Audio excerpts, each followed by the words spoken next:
Let's go. जय सच्चिदानंद। जय सच्चिदानंद। नहीं बोलो। नमो वीतरागाय। नमो वीतरागाय। नमो अरिहंताणम। नमो अरिहंताणम। नमो सिद्धाणम। नमो सिद्धाणम। नमो आयरियाणम। नमो आयरियाणम। नमो वज्जायाणम। नमो वज्जायाणम। नमो लोये सव्वसाहुणम। नमो लोये सव्वसाहुणम। ऐसो पंचन मुक्कारो। ऐसो पंचन मुक्कारो। सव्वपावप्पणासनो। सव्वपावप्पणासनो। मंगलाणं च सव्वेसिं। मंगलाणं च सव्वेसिं। पदमं हवै मंगलम्।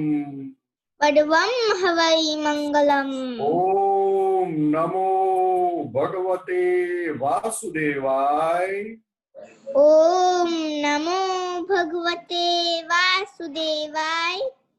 ओम नमः शिवाय। ओम नमः शिवाय। जय सच्चिदानंद। जय सच्चिदानंद। Very nice, very nice. Do you know that what is the benefit of speaking this three mantra? No. Okay, as if that as soon as you speak three mantra, you are going towards nearer and nearer to the Simandar Swami Aryan Paramatma. Yes. Yes. Understand? Yes. So if you want to go to Aryan Paramatma, one who has conquered the inner enemies, and you are going nearer and nearer to Simandar Swami, you will be more benefited, and you are the richest person in the world. Will I get chocolate cake? So always keep on speaking.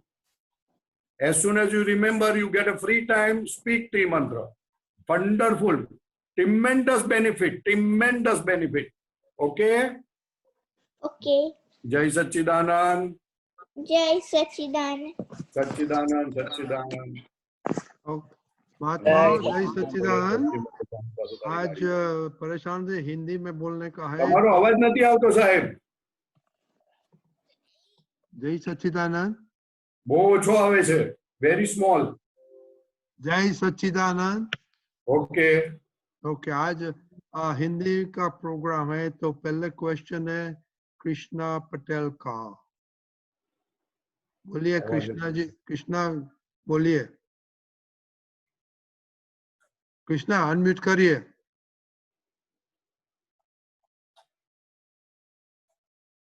हाँ बोलिए कृष्णा। जय सच्चिदानंद। जय सच्चिदानंद। कृष्णा बहन सच्चिदानंद बोलो। जय सच्चिदानंद। आज का topic है जीवन जीने की कला। तो मेरा क्वेश्चन ये है कि ज्ञान मिलने के बाद जो कला है बोले આપણે હિન્દીમાં કેમ બોલો? ઓકે ચલો સૌથી સારું। ઓકે જ્ઞાન મળ્યા પછી જે કળાથી જીવન જીવવાનો ભાગ છે એ વ્યવહારથી છે કે દ્રષ્ટિથી છે? પહેલી વાત કે જીવન જીવવાની કળા એટલે જ્ઞાન લીધું હોય કે ના પણ લીધું હોય। जय Sachchidanand please in Hindi. Hindi? Yes sir. Okay, I am sorry. Yes, please. Okay. I don't know that it is in Hindi. Yes, all night satsangs are in Hindi. Oh, all night satsangs are in Hindi? Yes, yes. Okay, okay. Thank you so much. Great. Right, very good. Okay, Krishna बहन, जीवन जीवानी का जीवन जीने की कला वो ज्ञान लिया हो या ना लिया हो दोनों के लिए है। ज्ञान लिया उसके लिए तो कला ऑलरेडी आ गई है। अच्छा, समझ में है ना? हाँ, जीवन जीने की कला या किसको है? तो कि जिसको ये संसार में रहने का है, तो कि भाई अच्छी तरह जियो आप। अच्छा। हाँ, ज्ञान लिए हुए महात्मा तो अभी मोक्ष में जाने वाले हैं, अहंकार चला गया। अच्छा। तो उसको धीरे धीरे सब आ ही जाने वाला है। अच्छा, तो जो 5 आज्ञा है और 9 कलम है तो उसमें सब जीवन जीने की कला का भाग आ जाता है उसमें? 5 आज्ञा तो हो गया तो सब खत्म ही हो गई ना बात। हो तो जीवन जीने की कला ज्यादा करके जिसने ज्ञान नहीं लिए उस लोगों के लिए है। अच्छा। हाँ, दादा भगवान ने क्या बोला? प्राप्त को खर्चो, प्राप्त को भुगतो, अप्राप्त की चिंता मत करो। कितना अच्छा बोला। पूरे दुनिया के लोग अप्राप्त है उसकी ही सोचते रहते हैं कि नहीं सोचते? सोचते रहते हैं। आप भी सोचते हो अप्राप्त की? हाँ, कैसा हो सोचते जाए, ऐसा हो जाए। हाँ, सोचते हैं। हाँ, प्राप्त को नहीं भुगतते। अच्छा। कि पापा है साथ में तो पापा प्राप्त है तो उसको एंजॉय करो, पापा को ये करो, अच्छी तरह हैंडल करो। अच्छा। और अप्राप्त है उसकी चिंता में प्राप्त को नहीं भुगतते हम। अच्छा। बोले जीवन जीने की कला के लिए दादा भगवान ने बहुत सारी बातें बताई है, बहुत सारी बताई है। तो कि ये ऐसा ऐसे ऐसी ऐसी चीज, बहुत सारी चीज दादा भगवान ने पॉइंट्स दिए हैं। These are the one of the point, but बहुत सारे पॉइंट है। अच्छा। ख्याल में है ना? हाँ। इसलिए ऐसी बात है। अच्छा, तो जो जीवन जीने की कला में क्या होता है बेसिकली कि अहंकार कम होवे इस तरह से देखने का, अच्छा। ममता कम होवे उस तरह से देखने का। अच्छा। वो बेसिक पॉइंट है, बेसिक रूट कॉज में। फिर उस हिसाब से जो व्यवहार होता है उसमें आप इस तरह से रहो। अच्छा, ओके। तो जैसे कि हम कुदरत के गेस्ट है। हाँ, राइट। तो किसी के घर पे जाते हैं गेस्ट हिसाब से, तो हम कैसे रहते हैं? गेस्ट की तरह रहते हैं। गेस्ट की तरह रहते हैं। फिर उसने ये बनाया वो बनाया ऐसी माथाकूट करते हैं? ना, नहीं करते। जो खाना देते तो अच्छा खुश होके खाना खाते हैं। तो वैसा घर में भी गेस्ट होके रहो।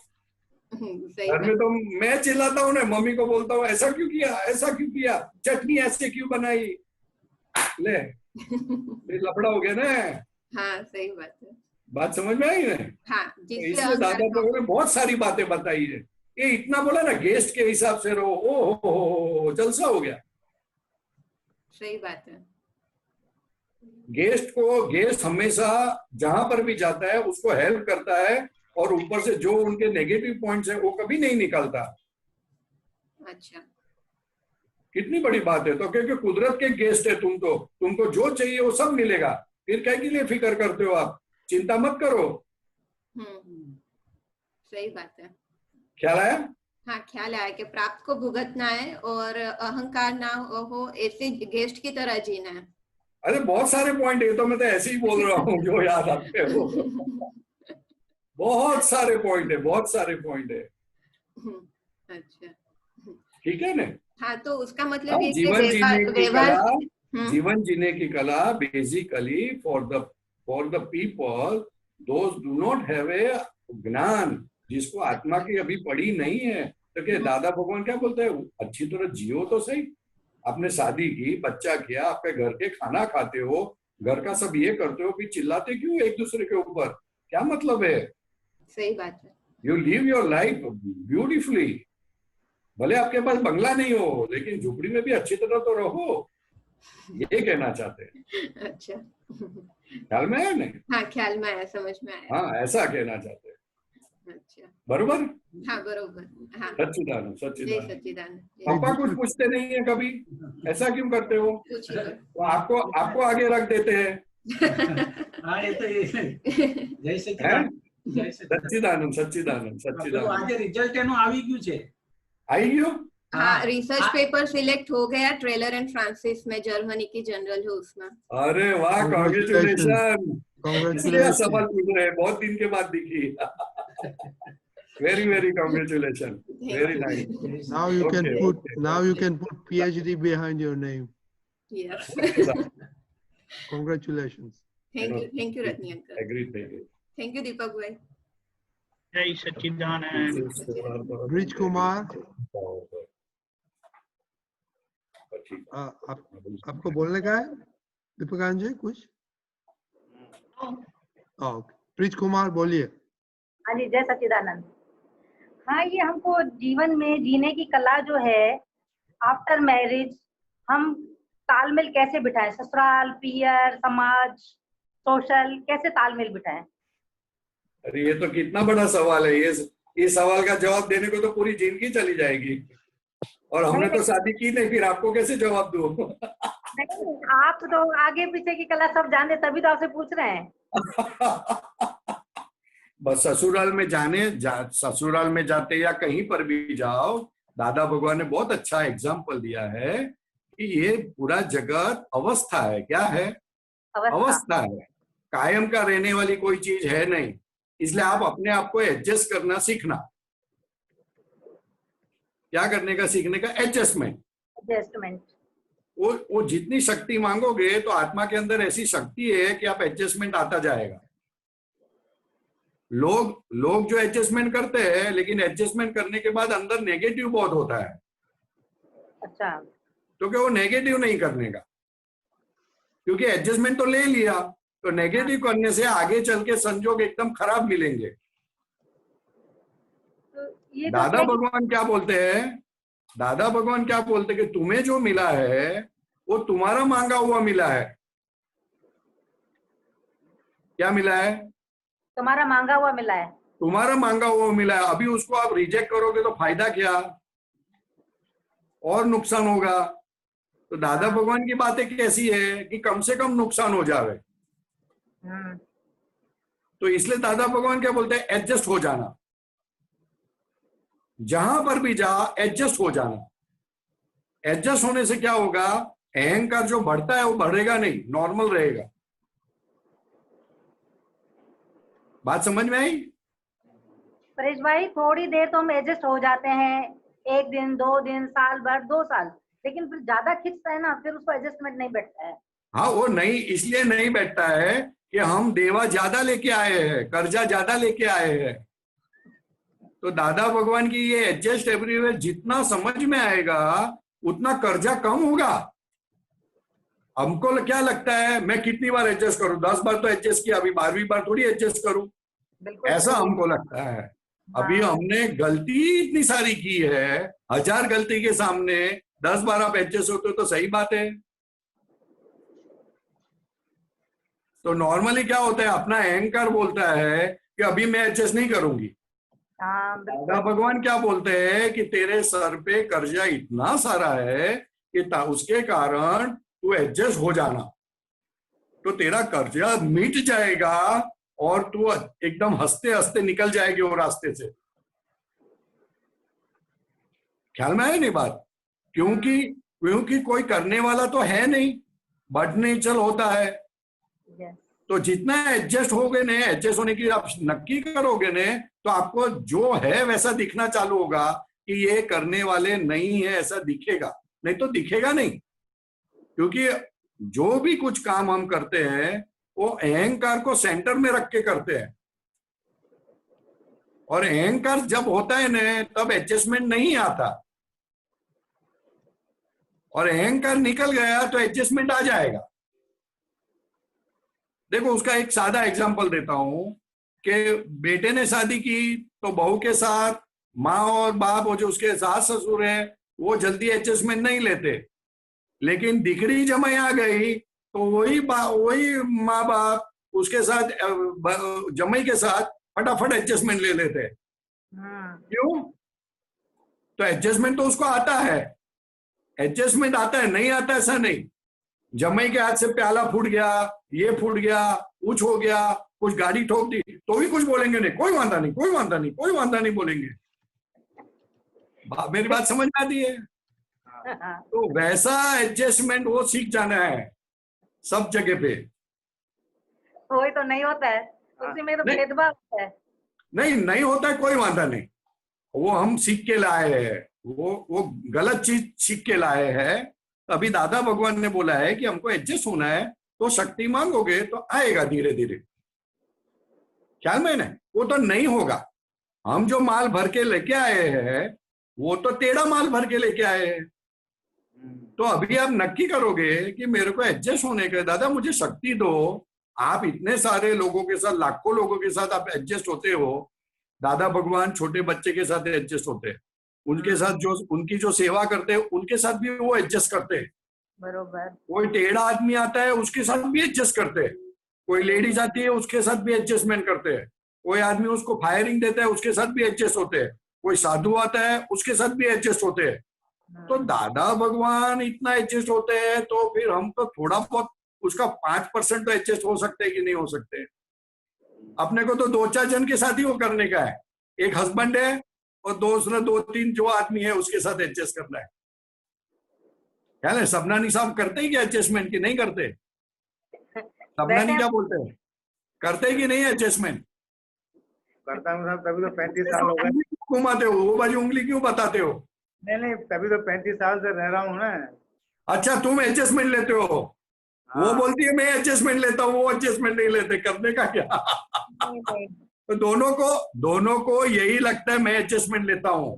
हाँ, किसी को खुद की गलती नहीं दिखती है साहब, बिल्कुल बरोबर बरोबर। इसलिए जितनी गलती खुद की दिखेगी उतना एडजस्टमेंट अच्छा आएगा, बरोबर और जितनी दूसरों की गलती देखोगे एडजस्टमेंट नहीं आएगा साहब, करने जाओ तो भी नहीं आएगा।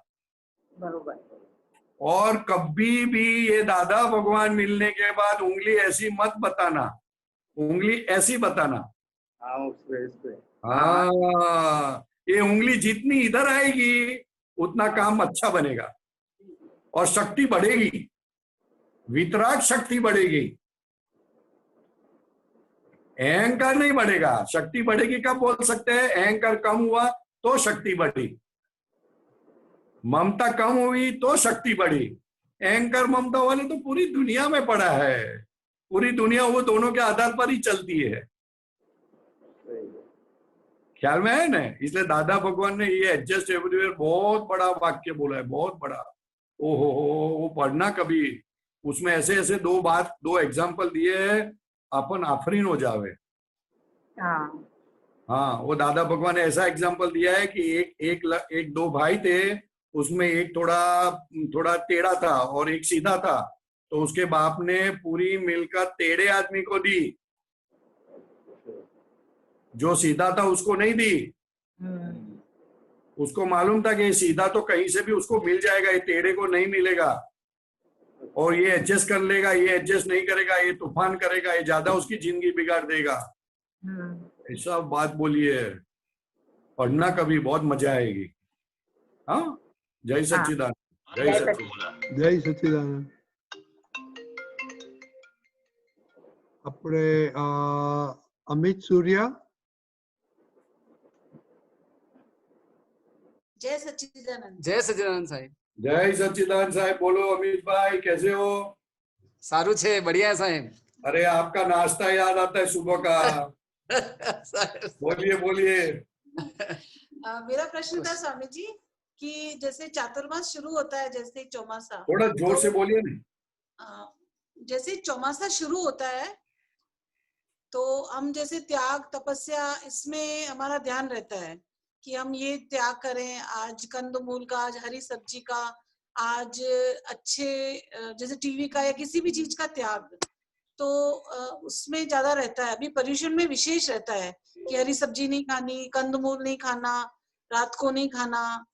तो एक्चुअली त्याग क्या होता है, मुझे ये जानना था कि त्याग किसे कहते हैं? जैसे त्याग, हाँ जी, त्याग, हाँ ये सब चीजों का त्याग आपने जो बोला वो तो हेल्थ के लिए है, हेल्थ के लिए जी, हेल्थ अच्छी रहे, क्योंकि ये चौमासा के अंदर सब जीवात बहुत होती है, जीव बहुत होते हैं सब्जी के अंदर, इसलिए भगवान ने बोला था सब्जी मत खाना। वो उसके अंडे होते हैं, ईयड़ होती है, सब बहुत कुछ होता है, इसलिए बोलते हैं कि वो सब्जी मत खाना, वो तो हेल्थ के लिए है। ख्याल में है ना? कन्मूल त्याग का उसका आशय बहुत अलग है। कन्मूल त्याग से आपकी बुद्धि ज्यादा तेज होती है, और बुद्धि तेज हो जाएगी तो सामने वाले की गलती ज्यादा दिखेगी, तो अच्छा है ना? नहीं है साहब, है? नहीं है साहब, गलती दिखे तो अच्छा है ना? खुद की गलती दिखनी चाहिए। हाँ, तो जब तक ऐसा कंफर्म नहीं हुआ है कि मेरी गलती से मैं फंसा हूं, मेरी गलती के कारण सामने वाले ये सब जो भी कोई व्यवहार करते हैं वो मैंने जैसा व्यवहार किया है वैसा व्यवहार मुझे आता है, ऐसा कंफर्म नहीं होगा तब तक ये नहीं करना चाहिए। नहीं तो दूसरों की गलती दिखेगी ज्यादा, और दूसरों की गलती दिखने से कषाय परिणाम बढ़े तो आपकी अधोगति होती है। इसलिए जिस चीज से फायदा है उसी चीज से नुकसान भी है। It has to be used in a proper way, otherwise it is a very dangerous. ख्याल में है नहीं? हाँ सर। हाँ, और त्याग हकीकत में तो त्याग किस चीज का है? तो क्योंकि भगवान ने कहा था कि अहंकार ममता का त्याग हो जाए, बाकी कोई चीज का त्याग करना नहीं है। तो अहंकार और ममता का त्याग तो हम नहीं कर सकते, वो तो कृपा से होता है। वितराग भगवंतों की या ज्ञानी पुरुष की कृपा से अहंकार गया तो सब वस्तु का त्याग हो गया। आपका नाम क्या, मैं भूल गया? विनीता। विनीता विनीता बहन, मैं विनीता हूँ, उसका ही त्याग हो गया, तो फिर क्या रहा त्याग करने का? जी स्वामी जी। खत्म हो गई बात। अहंकार गया तो ममता गई तो सब कुछ गया। तो बाकी जो व्यवहार रहा वो तो क्या बोलते हैं, ममता बिगर का व्यवहार रहा, तो वो व्यवहार की कीमत नहीं है, उससे फंसते नहीं हो आप। राग द्वेष बिगर का व्यवहार हो गया, ठीक बात। और फिर भी इधर उधर हो जाए तो दादा भगवान ने तो 5 आज्ञा दी है कि अभी आप 5 आज्ञा अप्लाई करना, आपका काम बनता जाएगा। अंदर 5 आज्ञा अप्लाई करोगे तो रिलेटिव रियल देखने से ही सब व्यवहार सीधा हो जाता है, पूरा त्याग हो जाता है। जैसे ही आप रिलेटिव बोले तो समझ जाओ कि वो सभी चीजों का त्याग हो गया। जी समझ। रिलेटिव का मतलब ही ये हुआ कि उसका सब चीज त्याग हो गया, वो कोई चीज ग्रहण करने जैसी नहीं है। रिलेटिव का मतलब ही ये हो गया। ठीक बात। बहुत बढ़िया। जैसे जैसे रिलेटिव शब्द समझ में आएगा काम बन जाएगा।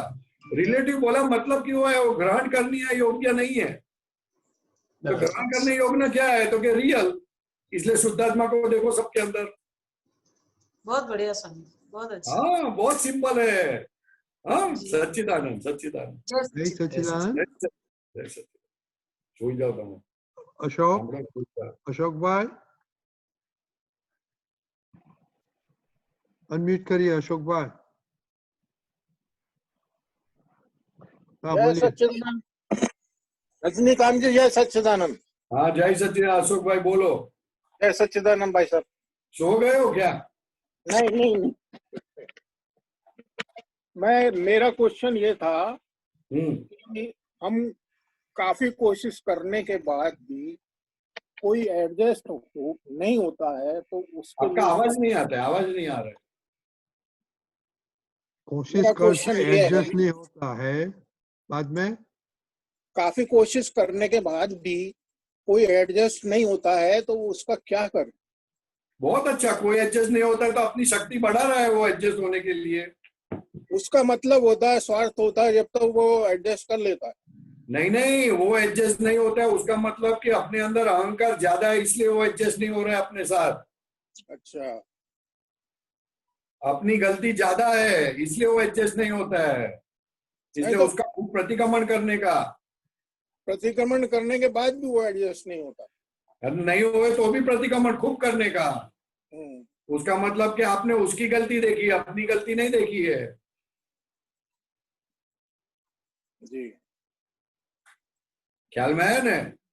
सामने वाला एडजस्ट नहीं होता है, उसका मतलब ये कि अपना अहंकार ज्यादा है। जिसका अहंकार ज्यादा है आदमी वहां से निकल जाता है, एडजस्ट नहीं होता है। दादा भगवान के साथ क्यों सब एडजस्ट हो जाते थे? नहीं, हम तो काफी मतलब उससे एडजस्ट करके चलते हैं, लेकिन वो होना ही नहीं चाहता। नहीं, आपको करना नहीं है, आपको देखना है, अपनी गलती देखनी है। आपकी गलती खुद के दिखेगी, ऑटोमेटिक सब चेंज हो जाएगा।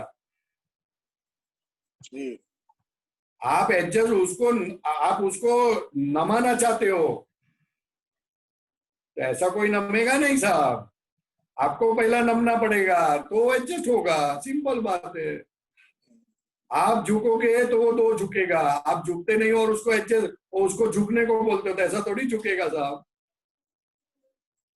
नहीं, वो तो ये चाहता है कि हम और परेशानी भुगते हैं।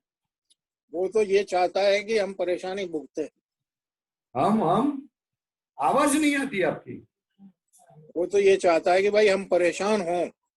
नहीं, वो भले परेशान हो, उसके चाहने से थोड़ी परेशान होते हम।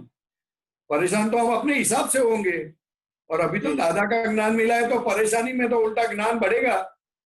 जी तो लॉटरी लगी बोला जाता है, तो फिक्र क्या करने की। जी वो सबके चाहने से थोड़ी अपना सुख दुख है उसके आधार पर। फिर भी कोई रास्ता तो बताइए, फिर भी कोई रास्ता तो बताइए। नहीं नहीं, यही रास्ता, खुद की गलती देखने की। दूसरा रास्ता क्यों चाहिए आपको? दूसरा रास्ता क्यों जानना है? खुद की गलती सुधारो, सब कुछ चेंज हो जाएगा। वो परेशान करता है, उसका मतलब तो अच्छा है, बहुत अच्छा है कि आपको दिखना चाहिए कि वो करता है। वो देखने के लिए तो ये बहुत अच्छा एविडेंस है। बात ख्याल में आई? जी सर। हाँ जी, सच्चिदानंद सच्चिदानंद सच्चिदानंद। हाँ, वो तो बहुत अच्छा है। कोई अपने साथ एडजस्ट नहीं होता है, कोई चाहता है कि हम ज्यादा परेशान हो, वो तो बहुत अच्छी बात है। अपने को जागृत रखता है, जागृत, ये ज्ञान में जागृत रखता है। हम सीधे हिसाब से जागृत नहीं रहने वाले हैं, हम बहुत टेढ़े इंसान हैं। अशोक भाई को हम ऐसा मानते हो कि मैं तो बहुत सीधा हूं, ऐसा नहीं है। हाँ हाँ, इसलिए बहुत अच्छी है, समझो। वेलकम करो वो एविडेंस को, अंदर से, बाहर नहीं बोलने का, अंदर से। जी हाँ हाँ, जय सच्चिदानंद। जय सच्चिदानंद। अंदर बहुत सारी आड़ाई है, इसलिए वो एविडेंस पे इकट्ठा होता है। नहीं तो ऐसा एविडेंस मिलता नहीं है अपने को। अशोक भाई जी, अपने अंदर आड़ाई है, आड़ाई। अच्छा, वो आड़ाई के कारण ऐसे निमित्त मिलते हैं। तो आड़ाई निकलने के लिए आई है, तो आप बोलते हो चले जाओ। ऐसा क्यों करते हो? निकाल डालो माल, सब कचरा माल भरा पड़ा है, निकलने का चांस मिला है। हमारे यहाँ सुबह हर रोज कचरा पेटी आती है, तो हर रोज कचरा डालते हैं। तो वैसा कुदरत हमेशा अपने अंदर से कचरा निकालने का एविडेंस इकट्ठा करती है। तो कचरा डालो, निकालो सब, ठीक है जी। निकालोगे ना? बिल्कुल बिल्कुल। कितना निकालोगे? सारा निकालेंगे। 100 ग्राम की 1 किलो कि 10 किलो? पूरा ही निकाल देंगे। पूरा, लेकिन कितना बोलो ने? किलो कितना बोलो? 100 कि 1 किलो। टन? 100 किलो। 100 किलो बस, 1 टन नहीं। ओके, जय सच्चिदानंद। जय सच्चिदानंद। गीता बहन।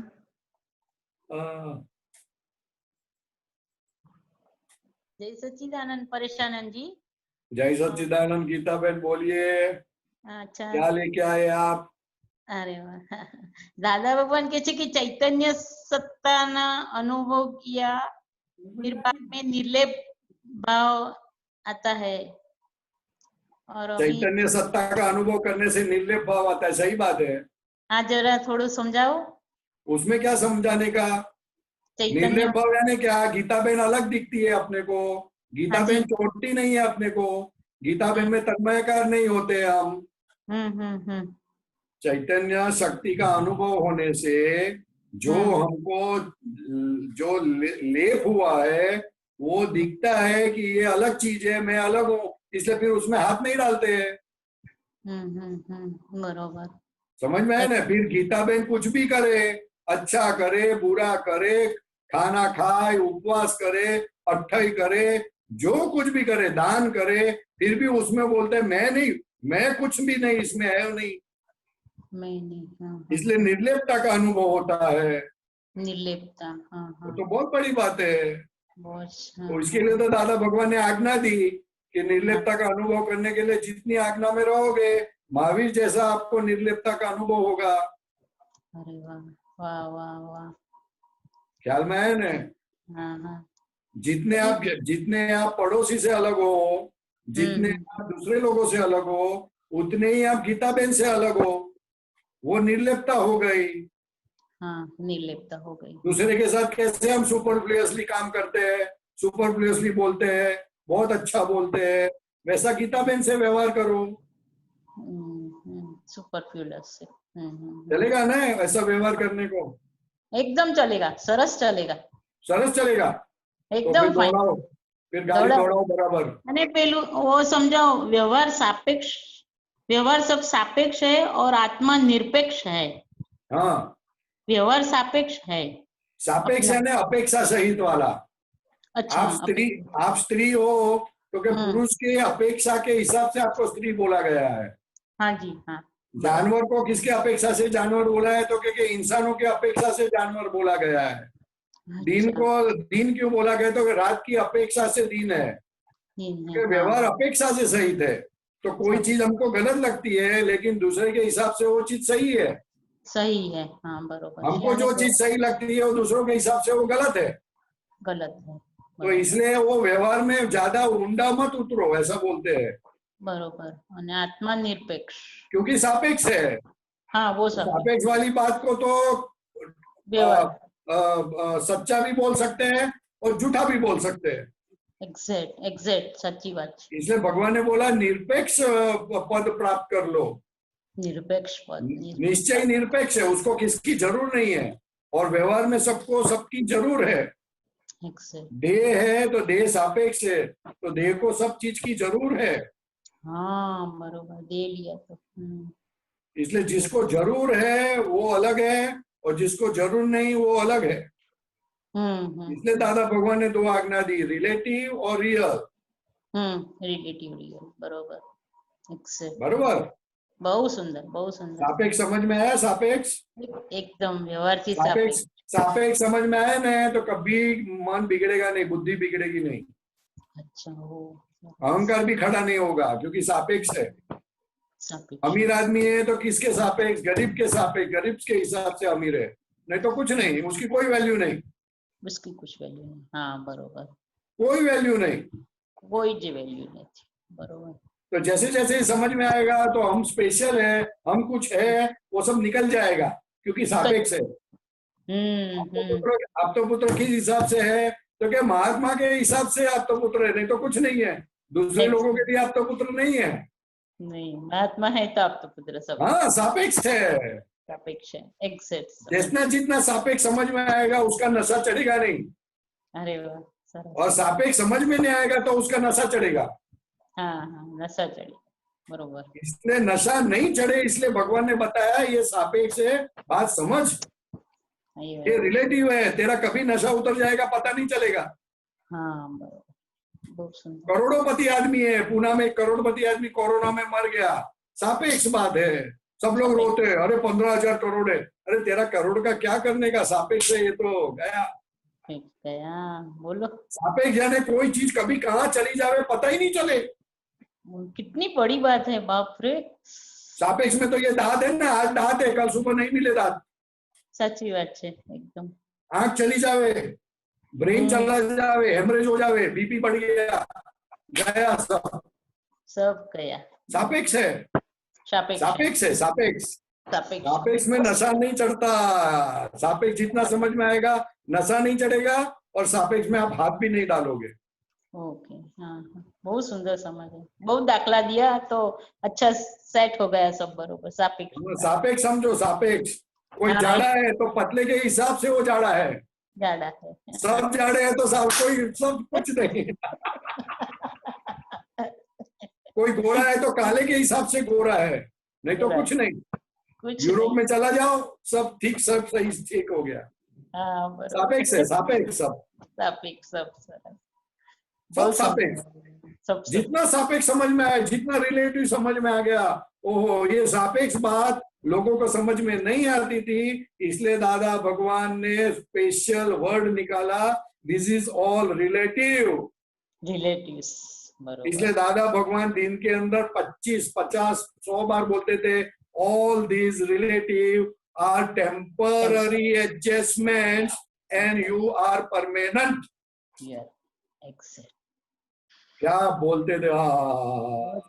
All these relative are temporary adjustment and you are permanent. जे कुमारी से बोलते थे, मजा आ जावे। वो शब्द सुनता है तभी भी ऐसा हो जाता, कह रहे क्या बोलता है दादा भगवान ऐसा। हाँ, नहीं, लेकिन ये वाक्य और बोलने जैसा है, all these relative are temporary adjustment, ऐसा खुद को बोलने का। Exact and you are permanent, ऐसा बोलना 5, 10, 25 बार बोलना चाहिए। करेक्ट थोड़ा दिमाग में जावे कि अरे ये तो रिलेटिव एडजस्टमेंट है। धरतीकंप हो गया तो आज हम घर में, घर के बाहर आ गए। आ जाइए, बरोबर। अभी 7 दिन पहले यहाँ भरूच में धरतीकंप आया था, सब बाहर चले गए। लो रहो, घर में रहो ना, क्यों नहीं रहते। All relative adjustment. अभी कोरोना आया तो जबरदस्ती घर में रहना पड़ता है, नहीं रहना चाहो तो भी रहना पड़ता है। All relative adjustment, relative adjustment and temporary, not permanent. Real सरस सरस मन समझा। वचन काया is all relative temporary adjustments and I am the observer or all these temporary adjustments. जय सच्चिदानंद। बहुत सरस, सुंदर समाधान। जय सच्चिदानंद साहिब। जय सच्चिदानंद। जिज्ञासा बहन।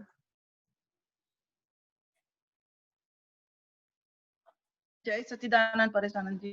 जय सच्चिदानंद। बोलो जिज्ञा बहन। जय सच्चिदानंद। ક્લિપ મોકલી હતી, એ ક્લિપ ની અંદર થી તો જીવન જીવવાની કળામાં સાંભળી રાત્રે જોબ હતી તો, પણ એ પછી એમાં એવું હતું, એક એવું હતું કે છોકરાઓ નાના હોય ત્યારે તમારે બધું કહેવાનું હોય છે, 20 વર્ષના થાય પછી કહેવા બેસો ત્યારે ચીબડું ફાટ્યું ને રડવા જેવી વાતો છે, પછી ઘર સાફ ના થઈ શકે। એટલે અત્યારે એ જ હાલત છે કે છોકરાઓ 19-20 વર્ષના થઈ જ ગયા છે એમ કહેવાય, પણ હજી જાણે 5 વર્ષના 10 વર્ષના હોય ને એવી રીતે કહેવાઈ જાય છે। અને છોકરાઓ તો સારા છે કે સામે થતા નહીં કે બોલતા નહીં કશું। એટલે કેટલીક વાર તો એવું થાય છે કે દાદા પાસે પ્રાર્થના તો હવે આ જ્યારે આપણા સત્સંગો બધા શરૂ થયા છે એટલે સારી એવી પ્રાર્થના થાય છે સામે, પણ એ લોકોની દરરોજ પહેલા પ્રાર્થના કરીને પછી આપણી બધી વ્યવહાર ચાલુ કરવો જોઈએ ને, એ નહીં થતું। કેવું થાય છે કે બોલાઈ જાય, ધડાધડી બધું થઈ જાય, પછી રાત્રે પછી બેસતું કે નવી નવરી પડું ને તારે એમ થાય કે અરે મેં આવું કહ્યું તો આવું મારે આવું ના થવું જોઈએ, હવે આવું ના હોવું જોઈએ, પછી શુદ્ધાત્મા જોવાય કે પ્રાર્થના થાય, પણ આ બધું તો ઘડીએ ઘડીએ થવું ના જોઈએ ને। અરે એટલે જ આ જીવન જીવવાની કળાની અંદર મેં કીધું ખરેખર સારો ટોપિક આવ્યો છે, પણ એની અંદર હવે ખરેખર કરવું શું જોઈએ હવે। जिग्ना बहन, एक बहुत इम्पोर्टेंट बात है कि कभी कभी झगड़ा भी हमारे बेनिफिट में होता है। मेरी बात समझ में आती है? मैं दादा भगवान के अंदर किस लिए आया तो कि मेरे पिताजी के साथ बनती नहीं थी, बहुत झगड़े होते थे, तो उसके कारण दादा में आ गया मैं। बात समझ में आई?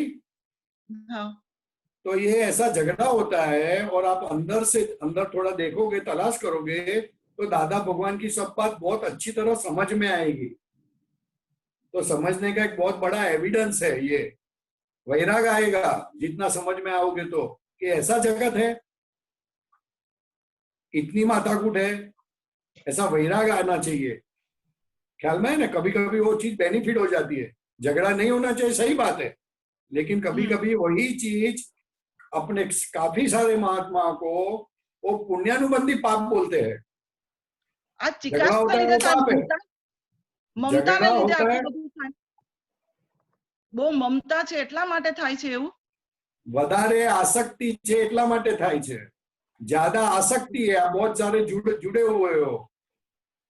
दादा भगवान बोलते हैं 20 साल के हो गए तो उसका अहंकार बड़ा हो गया, इसलिए अभी माथाकूट कम करने की, कम से कम करने की। ख्याल में है? ये उमेश भाई को आसक्ति ज्यादा इसलिए इमोशनल ज्यादा होते हैं। आसक्ति कम होनी चाहिए, अटैचमेंट थोड़ा कम करो। या तो एक दादा भगवान का सूत्र नक्की करो कि मुझे टकराव टालना है। देखो 15 दिन के अंदर फर्क पड़ जाएगा।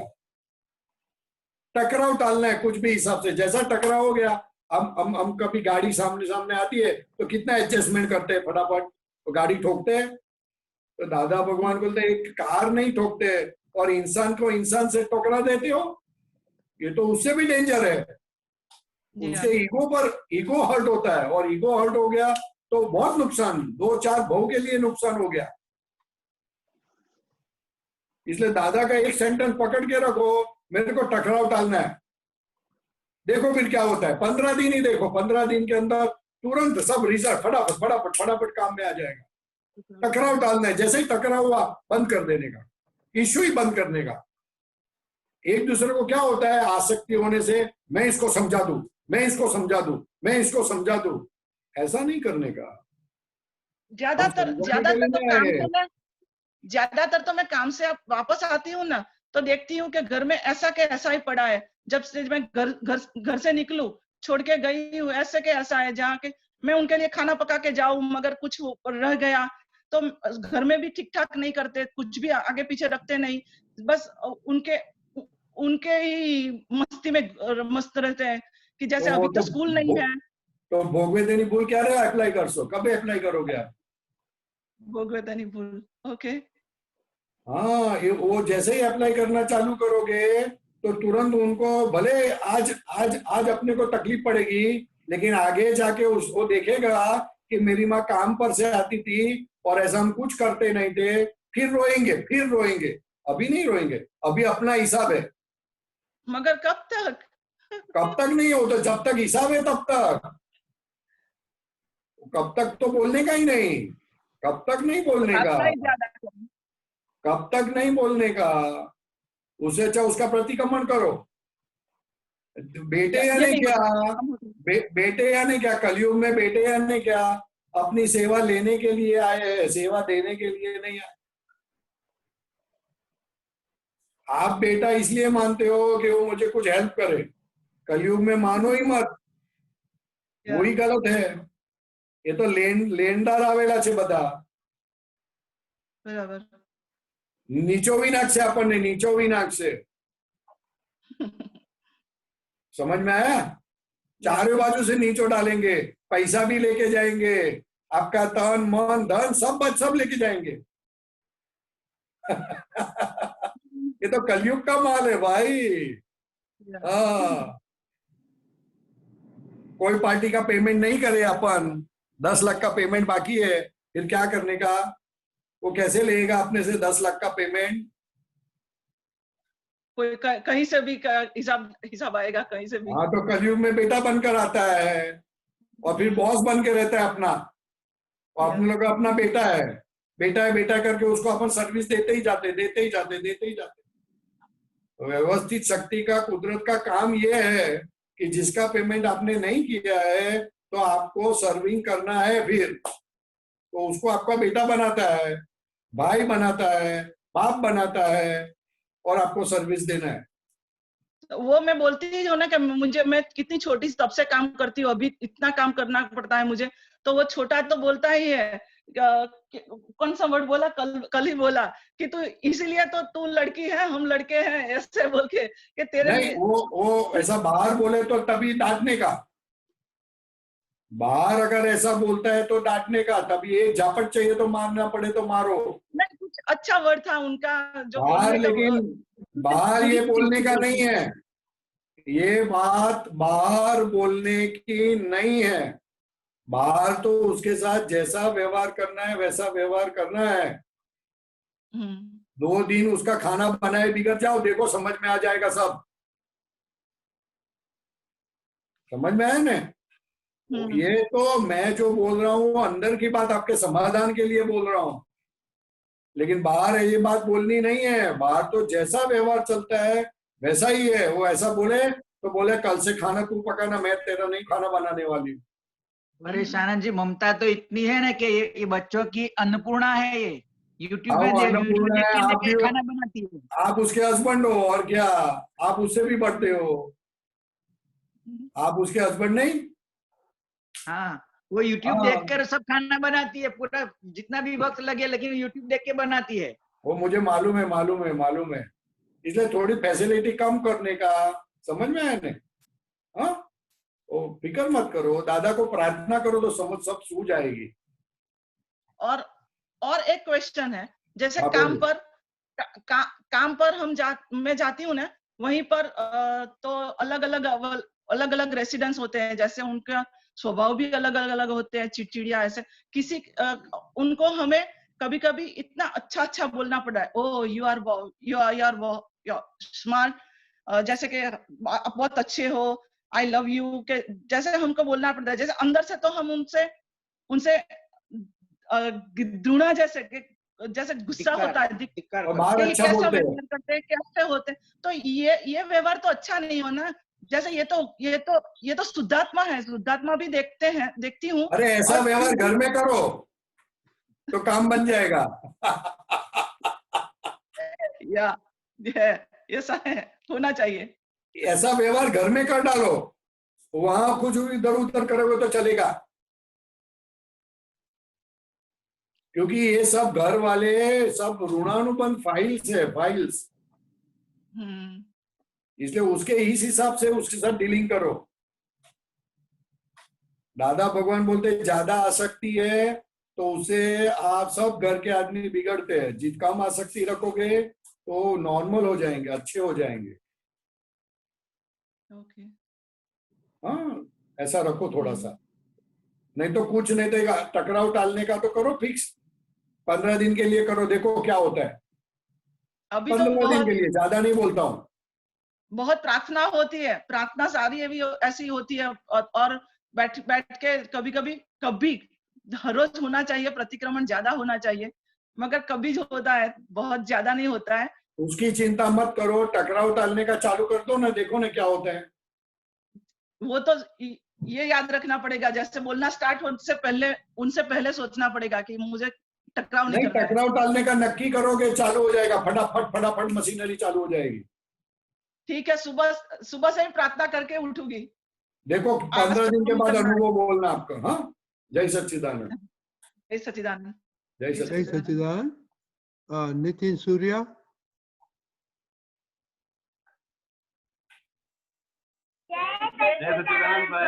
जय सच्चिदानंद। मेरी तो लॉटरी लग गई, इतने सारे महात्मा के दर्शन हो गए। साहेब सच्चिदानंद बोलिए। जैसे मैं वर्तमान में नहीं रहती, मतलब कुछ ना कुछ और सोचती रहती, तो इसके लिए क्या करना चाहिए? उसके लिए क्या करना है? उसके लिए दादा भगवान ने बोला प्राप्त को भुगतो, अप्राप्त की चिंता मत करो। ये अहंकार का स्वभाव है कि जहां भूतकाल में कुछ बुरा हुआ या अच्छा हुआ उसको याद करते हैं, या तो भविष्य काल में चले जाते हैं। वो अहंकार का स्वभाव है। तो वो अहंकार को निकालने के लिए दादा भगवान ने बोला जो प्राप्त है उसको भुगतो। प्राप्त को भुगतने के अंदर आप वर्तमान में रहोगे। वर्तमान में रह नहीं पाती।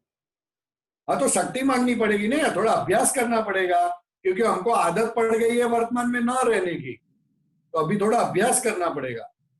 वो ऐसा नहीं आता है, रातों रात नहीं आता है। आपको मालूम पड़ा कि वर्तमान में नहीं रहती हूँ, वही बहुत बड़ी बात है, बहुत बड़ी बात है वो। अभ्यास करना, इसलिए अभी अभ्यास करने का कि वर्तमान में रहो। ये दादा भगवान ने छोटे बच्चे लोग के लिए बोला था कि work while you work and play while you play. ये वर्तमान में रहने की दादा भगवान ने चाबी दी थी कि पढ़ाई करने के वक्त पढ़ाई करना और खेलने के टाइम खेलना, तब पढ़ाई की चिंता मत करो। हमारी आदत क्या है, हम पूजा करते हैं तब रसोई की सोचते हैं, और रसोई की सोचते हैं तब पूजा की सोचते हैं।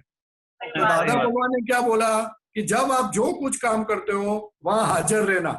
रसोई करने के टाइम रसोई की सोचना, पूजा का कोशिश करती हूँ लेकिन होता नहीं है। धीरे धीरे होगा ना, धीरे धीरे होगा। वो तो हमको आदत बुरी पड़ गई है ना, और वो जब होगा तब तो हम भगवान हो जाएंगे। भगवान का ख्याल में है ना? तो वो अभ्यास करने का उसका, और आपको पता चला वो बहुत बड़ी बात है। नहीं तो ये बात किसी को पता ही नहीं चलती कि हम वर्तमान में नहीं रहते। दादा भगवान दिन में 25-50 बार बोलते थे वर्तमान वर्ते सदा सो ज्ञानी, वर्तमान वर्ते सदा सो ज्ञानी। क्योंकि ज्ञानी करता नहीं है, उसका अहंकार निकल गया। जो करता नहीं है वो भविष्य की सोचता नहीं, और भूतकाल तो गया, और जो गया उसका क्या सोचने का, वो तो फुलिशनेस है। सही बात। इसलिए ज्ञानी बोलते हैं हमारे अंदर हम हमेशा प्रेजेंट टेंस रखते हैं, प्रेजेंट को एंजॉय करते हैं, उसको बढ़िया बनाते हैं, जहर को अमृत बना देते हैं। ज्ञानी पुरुष जहर को अमृत बना देते हैं। वर्तमान वर्तमान वर्तमान वर्तमान। तो अभ्यास करो, बहुत अच्छा हो जाएगा। और आप सबका मशीन तो इतना बढ़िया है ना कि आप जो चाहे वो अभ्यास करके सिद्ध कर सकते हो। बहुत बढ़िया मशीन है। आपका आशीर्वाद बना रहे साहब। खूब आशीर्वाद, खूब आशीर्वाद। पापा जी कैसे है? पापा जी पापा एकदम बढ़िया मजे में। एक 4वीं मम्मी कैसी है? दादी कैसे? दादी सब बढ़िया है। हाँ, सच्चिदानंद बोलना। हाँ, सभी आप तो पुत्रों की तरफ से सच्चिदानंद बोलना है। जय सच्चिदानंद। जी सर, एक प्रश्न और है। स्वामी जी मेरा भी है। पिता जी मैं कुछ नहीं जानता, ये सबसे बड़ा ज्ञान कैसे है? वो इसलिए है कि मैंने एक आज स्टोरी भेजी है सबको, आपको भी भेज दूंगा। उसमें ऐसा बोलते हैं कि आप कुछ जानते नहीं हो तो जानने की कोशिश करोगे, और अगर आप जानते हो ऐसा बोलोगे तो जानने की कोशिश ही नहीं करोगे। तो जब तक केवल ज्ञान नहीं होता है तब तक आपने पूरा जाना नहीं है। तो जब आप रखोगे ऐसा कि मैं कुछ जानता नहीं हूं, तो आप समझने की कोशिश करते रहोगे। तो समझने की कोशिश करने से वो हमारा जो अनंत दर्शन वाला गुण है वो पूरा बाहर आएगा। नहीं तो आप मैं जानती हूं ऐसा बोलोगे तो खत्म हो गई बात। तो मैंने आज एक स्टोरी भेजी है कि एक पेंटर था और वो बहुत अच्छा पेंटिंग बनाता था। फिर उसके बेटा बड़ा हुआ तो बेटे ने भी पेंटिंग बहुत अच्छी बनाई। तो बेटा ने बाप से भी बढ़ गया। तो हमेशा पेंटिंग बनाने के वक्त वो बेटा पूछता था पिताजी को कि कैसी बनी है, तो पिताजी कुछ ना कुछ उसके नुस्खे निकालते थे। तो एक दिन ऐसा हुआ कि उसने इतनी बढ़िया पेंटिंग बनाई, उसके पिताजी से भी बहुत अच्छी पेंटिंग बनाई। तो उसके पिताजी ने फिर भी नुस्ख निकाला। तो उसने बोल दिया तो क्या अभी तुम्हारी पेंटिंग तो बिकती नहीं है, मेरी पेंटिंग इतनी बिकती है और तुम मेरे नुस्ख निकालते रहते हो, जान तो मेरे को आपसे बात ही नहीं करनी। 6 महीने के बाद उसके पेंटिंग बिकने ही बंद हो गए। फिर पिताजी के पास आया, बोलता पिताजी क्या करूं, ये तो बंद हो गया। तो क्या आपने नया सीखने का बंद हो गया आपका, क्योंकि आपको लगा कि मैं बहुत अच्छा करता हूं तो खलास हो गई बात। नया बनाने का, नया सीखने की जिज्ञासा आपकी बंद हो गई, सो यू आर गॉन। तो फिर वो उसका इंप्रूवमेंट हो गया और फिर वापस। क्योंकि ज्ञान ऐसी चीज है कि जब तक केवल ज्ञान नहीं हुए तब तक हमको ऐसा ही रखना है कि मैं कुछ जानता नहीं हूं। भले आप कितना भी जानते हो लेकिन कुछ नहीं जानते। ख्याल में है ना, हमारा मुंह बिगड़ जाता है और जानने का फल क्या होना है, हमारा मुंह कभी बिगड़े नहीं। मुंह बिगड़ जाता है अपना, मुंह बिगड़ता है दिन में कितनी बार कि साल में एक बार? कितनी भी बार बिगड़ जाता है? नहीं, साल में कि दिन में? बहुत बार बिगड़ जाता है। दिन में बहुत बार बिगड़ जाता है। तो फिर आपने क्या जाना? कुछ नहीं जाना। जानने का फल क्या? तो क्या दुख आना ही नहीं चाहिए, और दुख आएगा तो टच नहीं करना चाहिए। उसको जानना बोला जाता है। इसलिए बोला मैं कुछ जानता नहीं। बहुत गजब का वाक्य है। उसको अगरबत्ती करनी चाहिए हर रोज। हाँ, जबरदस्त। जय सच्चिदानंद। क्या चिंता बहुत होती है। चिंता बहुत होती है। किसको? क्या होती है? चिंता। हाँ, तो मम्मी को बोलने का, झाड़ू पोता करने को बोलने का, आपको चिंता बंद हो जाएगी। नहीं, पर मेरा मन नहीं लगता। नहीं, तेरे को चिंता होती है ना, तो मम्मी पापा को बोलने का, मम्मी को बोलने का झाड़ू पोता मैं करूंगा, तो चिंता बंद हो जाएगी। नहीं करूंगी। हैं? नहीं करूंगा।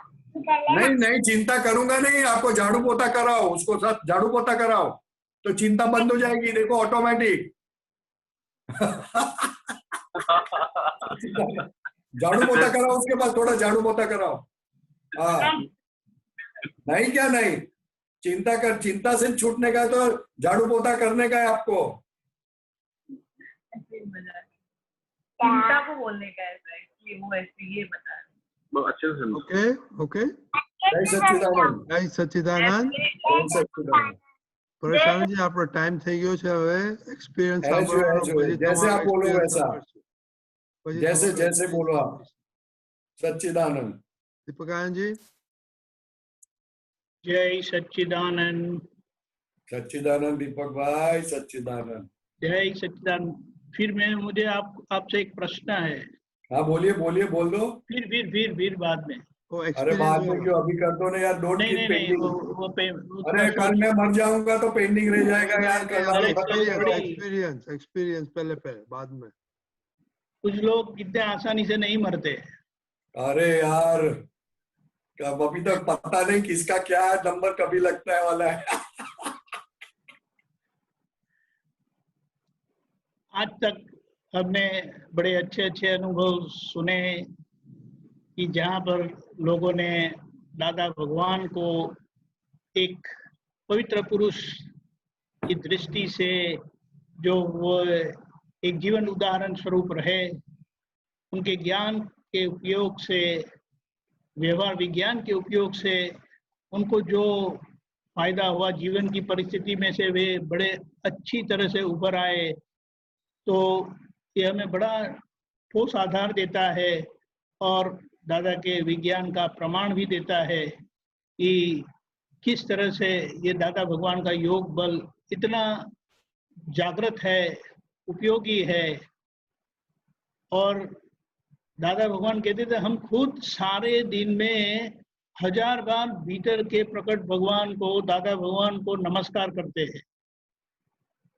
तो ये बहुत बड़ी बात हो जाती है। तो उसी तरह से आज जो हमारे बीच आ रहे हैं वो बड़ी विकट परिस्थिति में से गुजरे हैं और यहाँ इंडिया से अमेरिका गए हैं। चलिए हम उनको सुनते हैं, उनका अनुभव, उन्होंने दादा भगवान को कैसे देखा, जाना, अनुभव किया और किस तरह से उनके विज्ञान का उपयोग करके अपने जीवन में, अपने खुद के अंदर, परिवार में शांति कायम की। जय सच्चिदानंद। पधारिए अमिता बहन। जय सच्चिदानंद। जय सच्चिदानंद। You can speak in Gujarati. Okay. મેં 2000 માં જ્ઞાન લીધું. આમ તો ઘણા બધા દાદાના અનુભવ છે, પણ રિસેન્ટલી હમણાં એક અનુભવ થયો છે એ કહું છું.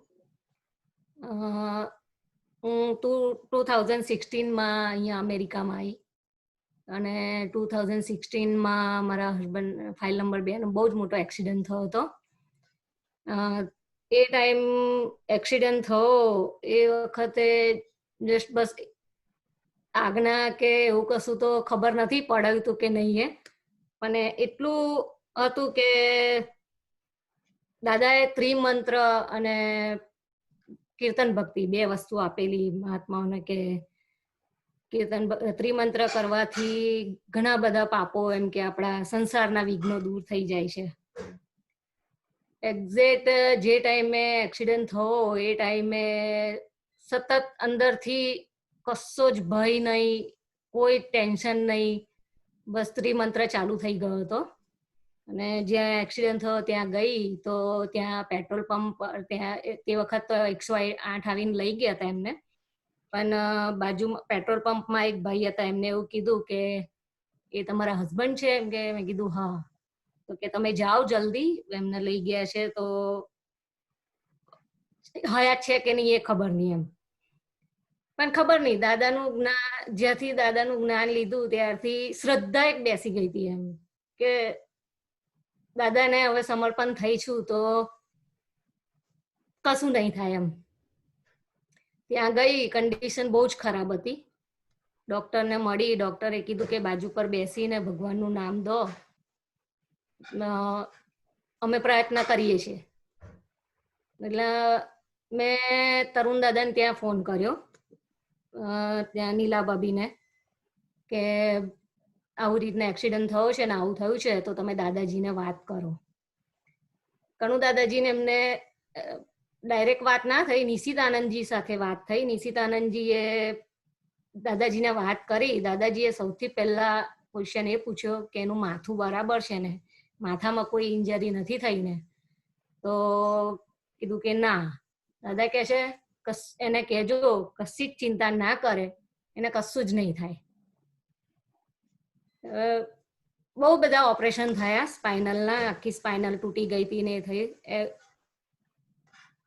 આ બધા દરમિયાન કીર્તન ત્રિમંત્ર સિવાય કશું જ કર્યું નથી મેં.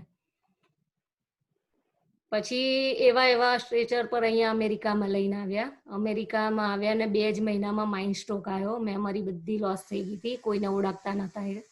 પણ ખબર ત્રિમંત્ર જ એક પકડી રાખ્યો હતો અને દાદાની શ્રદ્ધા. દાદાજીએ કીધું હતું કે એને કશું જ નહીં થાય. અને એ ભલે ડોક્ટરે કીધું કે કન્ડિશન નથી, પણ એ અમે આશીર્વાદ આપીએ છીએ ને ચાલતો થઈ જશે એમ. એ શ્રદ્ધા જે હતી મારી દાદા ભગવાનની, તો આજ સુધી અત્યારે અહીંયા પણ માઇન્ડ સ્ટ્રોક આવે ને બધું થયું, એમાં ડોક્ટરે કીધું કે હવે મેમરી પાછી નહીં આવે ને એ બધું. પણ અત્યારે જો દાદાજીનો એ જોવા જઈએ, કૃપા જોવા જઈએ, તો અત્યારે ચાલે છે પણ ખરા, સ્ટેપ પણ ઉતરે છે. બીજો અનુભવ હમણાં રિસેન્ટલી એક થયો કે હું લગભગ વર્ષથી ડિપ્રેશનમાં આવી ગઈ હતી. બહુ જ ડિપ્રેશન આવી ગયું હતું મને. હું દિવસની લગભગ 8 થી 10 ગોળીઓ લેવાનું ચાલુ કર્યું હતું મેં. તો કશો જ ફેર નતો પડતો. પછી એટલું રહેતું હતું, એટલી બધી દવાઓ લેતી હતી ને એટલું બધું એ થતું હતું. એમાં એવું રહેતું હતું કે દાદા મારી સાથે છે. દાદાને એક જ પ્રાર્થના કરતી હતી, ના વિધિ ના કોઈ સત્સાધન યુઝ કર્યા છે, કશું જ નહીં. બસ દાદાને એટલી પ્રાર્થના કરતી, દાદા આપ મારી સાથે સાથે રહેજો એમ. અચાનક એક દિવસ સવારમાં ચાલવા ગઈ ને યાદ આવ્યું, પુલિન આનંદજી સાથે વાત કરું. એમનો નંબર શોધ્યો. એમને મને દાદાના જ્ઞાન વિશે બહુ બધું સમજાવ્યું, બહુ બધી વાત કરી.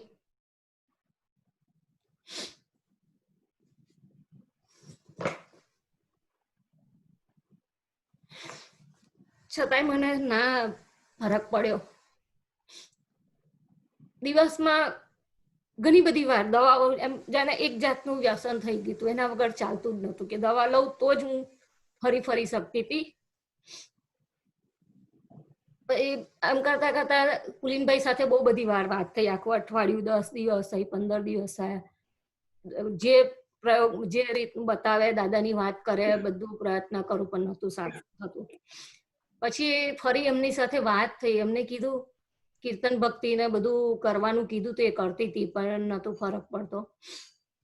એમને થોડાક કડક શબ્દોમાં કીધું કે ખરેખર જો તમે કરતા હોવ કીર્તન ભક્તિ યથાર્થ સ્વરૂપે, તો આખા બ્રહ્માંડને ધ્રુજાવવાની શક્તિ છે કીર્તન ભક્તિમાં. એ વસ્તુ મારામાં ક્લિક થઈ ગઈ. એ દરમિયાન કોરોનાનું ચાલતું હતું. એમાં મને એકવાર એવું થઈ ગયું કે મને પોતાને જ કોરોના થઈ ગયો છે એવો અનુભવ થયો. એટલે આખું હું થોડી વધારે ડિપ્રેસ થઈ ગઈ અને આખું શરીર મારું જાણે ધ્રુજવા લાગ્યું. તો એ ટાઈમે પુલિનાનંદજીનો વર્ડ્સ યાદ આવ્યો કે કીર્તન ભક્તિ યથાર્થ સ્વરૂપમાં થાય તો આખા બ્રહ્માંડને ધ્રુજાવવાની શક્તિ છે એનામાં. એ કરતા રસોઈ કરતી હતી ને આવું ફીલ થયું મને કે મને કોરોના થઈ ગયો છે ને એવું. એટલે એટલે સુધી થઈ ગયું હતું કે એન્ડ આવી ગયો મારો એમ. હવે ટિકિટ ફાટી ગઈ. તો એ સબ વાત યાદ આવતા ખાવાનું બાજુ પર મૂકી બંધ કરીને હું દાદા પાસે બેસી ગઈ કે દાદા, એ વખતે તો એવી અંદર એવું ફીલ થયું કે દાદાને એવું કીધું, દાદા હવે તો તમારે નીચે આવવું જ પડશે, તમે હવે નીચે ઉતરો દાદા, આવો તમે મારું રક્ષા કરવા. અને કીર્તન ભક્તિ ચાલુ કરી. 10 મિનિટ કીર્તન ભક્તિ કરી છે. 10 મિનિટમાં હું આખી, ભલે અહીંયા અમેરિકામાં છું પણ કેલનપુર પહોંચી ગઈ હતી. જે 24 કલાકની કીર્તન ભક્તિ થાય છે એ કીર્તન ભક્તિ કરતા કરતા ભાન જ ભૂલી ગઈ. એમ કશું ખબર ના પડી તો બહુ જ મોટેથી બોલવા લાગી, દાદા ભગવાનના સિંહ જે કારો. પરથી મારી ડોટર નીચે આવી, મમ્મી શું થઈ ગયું? આખી મને આમ હલાવી દીધી કે મમ્મી શું છે એમ કે કેમ આટલું બધું મોટે મોટેથી બોલે છે એમ કે દાદાનું નામ દે છે તો શાંતિથી. પણ એ જે થઈ કીર્તન ભક્તિ 10 મિનિટ, એવું લાગે છે કે એ ટાઈમે યથાર્થ સ્વરૂપે કીર્તન ભક્તિ થઈ હશે. એ દિવસથી લઈને ડિપ્રેશન ગાયબ, પ્રોબ્લેમ્સ ગાયબ બધા, અને જે અંદરથી ખુલ્લું થયું છે, એટલે મતલબ જે શક્તિઓ મળી છે ને એ છે એની હવે વર્ડ્સ જ નથી મારી પાસે કે કેવી રીતે દાદાનો ઉપકાર માનું કે દવાઓ બંધ થઈ ગઈ, ડિપ્રેશન ગાયબ થઈ ગયું, ત્યાર પછી ડિપ્રેશન શું છે યાદ પણ નથી આવતું. અને દાદા સિવાય હવે બીજું કશું એ નથી થતું. દાદાને આમ એવું થાય છે કે હવે આખો આ જે જીવન છે મારું, જે દાદા કે છે એ પ્રમાણે દાદાને સમર્પણ થઈ જવું છે.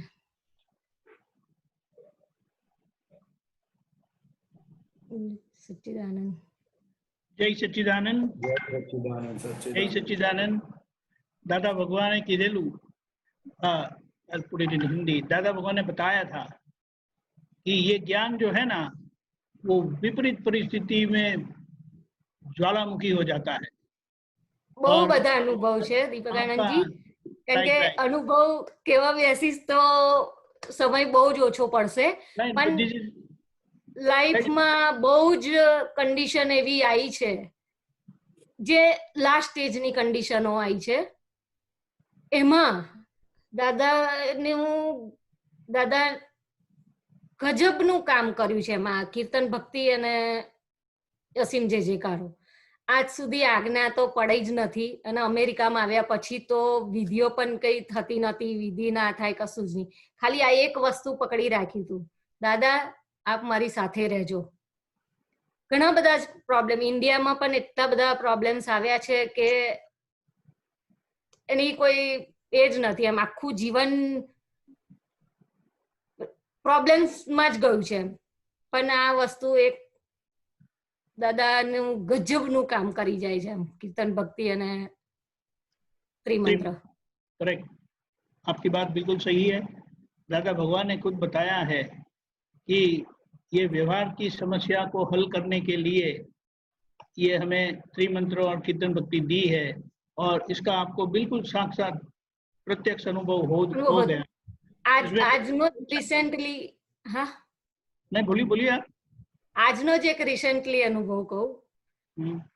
આજે મારે જોબ જવાનું હતું, મારી ડોટરને જોબ જવાનું હતું, અને આ અહીંયા અનુભવનું હતું. મારી હવે મારે ને મારી ડોટર વચ્ચે એક જ કાર છે, તો રાત્રે એને કીધું કે બેટા મારે જોબ પર જવાનું છે તો તું વહેલી તૈયાર થઈ જાય. એને લેટ હતી જોબ, પણ થોડુંક એનું મન એ થઈ ગયું કે એને જવું હતું ગાડી લઈને. મેં દાદાને રાત્રે પ્રાર્થના કરીને સુઈ ગઈ, દાદા એવો કોઈ રસ્તો કાઢી આપો કે એનું મન દુઃખ ના થાય, મારો પ્રોબ્લેમ સોલ્વ થઈ જાય ને આ પણ ટાઈમે હું અહીંયા પહોંચી જાઉં ને મારો અનુભવ પણ કહેવાય. સવારમાં ઉઠી હું મારી રીતે મારું રૂટીન કરતી હતી. મારે એને કશું જ કહેવું નથી પડ્યું, કશું બોલવું નથી પડ્યું. એની જાતે 9 વાગે તૈયાર થઈ ગઈ અને બહાર આવીને ચાવી લઈને ઊભી થઈ ગઈ. મમ્મી હું વહેલી ઉતરી જાઉં છું, ત્યાં હું ત્યાં બેસી રહીશ, તું તારું કામ પતાવીને જા. જે જોબ પર ગઈ હતી ત્યાં પણ એટલું સરસ આમ શોર્ટમાં કામ પતી ગયું. મને કે બેન તમારે જવું હોય તો, મેં કીધું કે આજે થોડુંક કામ છે મારે. વાંધો નહીં કે તમે જો, એટલું ઓછું કામ શોર્ટમાં પતાવી દીધું, ટાઈમસર અહીંયા આવી ગઈ. એટલે ખાલી રાત્રે દાદાને પ્રાર્થના કરીને જ સુઈ ગઈ હતી, એમાં બધો પ્રોબ્લેમ સોલ્વ મતલબ એ થઈ જાય. बात सही है. हमारी प्रार्थना दादा भगवान सुनते हैं क्योंकि दादा भगवान का योग बल काम कर रहा है. ये मिरेकल नहीं है, ये जादू नहीं है, लेकिन दादा भगवान का योग बल है कि जहाँ हमें सफलता मिलती है तो हम दादा भगवान को बोल देते हैं कि उनके आधार पर हुआ है, उसका विकल्प करने की जरूरत नहीं है. ये जो आधार है ना वो बड़ा ठोस आधार है. दादा भगवान ने कहा कि ज्ञान सर्वोपरि है, इसीलिए आखिर की परिस्थिति का अनुभव है वो केवल ज्ञान है. तो यहाँ पर ही हमें ये बात को समझना है कि जब तक व्यवहार का समाधान नहीं होगा, व्यवहार का जवाब नहीं मिलेगा, तो आपको परिणाम ज्ञान जो सर्वोपरि है वो कैसे होगा। और आपकी परिस्थिति में से आपने जो इसका उपयोग किया, और देखो आप तो पुत्र भी कैसे उत्तम निमित्त बन जाते हैं। એ પરિસ્થિતિ તો દીપકાનંદજી, એ જે મારા જીવનમાં આમ જોવા જાવ ને તો દાદાના જ્ઞાન લીધા પછીના જે 3 સંજોગ આયા છે ને, જબરજસ્ત ખતરનાક. એમ એવું થાય કે જો દાદાનું જ્ઞાન ના હોત તો સુસાઇડ કરી લીધું હોત મેં. बात सही है, बिल्कुल बिल्कुल बात सही કારણ है. કે આ ડિપ્રેશન પણ એવું આવ્યું હતું, ઘણી બધી વાર ઇવન ટ્રાય પણ થઈ ગયો છે કે નથી જીવવું હવે એમ, પણ એ ટાઈમે દાદાનું જ્ઞાન હાજર રહ્યું છે. तो आपको मोक्ष में जाने का है ना, इसके लिए जिया रखा है सब. दादा भगवान बोलते मेरी प्रिय शिष्य है, इसलिए आपको सब हेल्प की दादा ने, अमेरिका भेजा, और अभी सब विघ्न हट जाएंगे, निकल जाएंगे. लेकिन अभी दादा को अभी मत छोड़ना. હવે તો ક્યારેય ના છૂટે દાદા. ना वो संकट अच्छे आते तभी मत હવે તો छोड़ना. એવું નો ડાઉટ હજુ મારી પ્રકૃતિ બહુ જ સ્ટ્રોંગ છે, હાર્ડ છે. પ્રકૃતિ હજુ એટલી બધી સહજ નથી થઈ.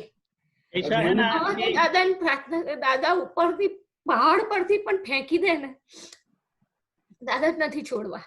बस वो नक्की करके रखो, दादा को नहीं छोड़ना है, तो मोक्ष में जाओगे, सिमंदर स्वामी के चरण में जाओगे. जय सच्चिदानंद. आपके जीवन में ये जो परिस्थिति में से आप गुजरे, एक तो मिनेश भाई, मितेश भाई, मिनेश हाँ मिनेश भाई की भी ये परिस्थिति में से ये बाहर आए. आपकी दोनों लड़कियों ने बड़े अच्छे से पढ़ाई करके वो अब स्वतंत्र हुए हैं. અમેરિકામાં આવ્યા પછી 4 સ્પાઇનલના ઓપરેશન થયા, 4 વખત. રાઈટ. 12 કલાક 12 કલાક ઓપરેશન. કારણ કે એમના જે ઇન્સ્ટ્રુમેન્ટ મૂકેલા હતા એ બધા અંદર સડો થયો હતો, અંદર સડી ગયા હતા. તો 4 વખત ઓપરેશન. પહેલા એક વખત ઓપરેશન કર્યું તો થોડાક એમને ચેન્જ કર્યા અંદરથી, સ્ક્રૂ ને બધું બદલ્યું.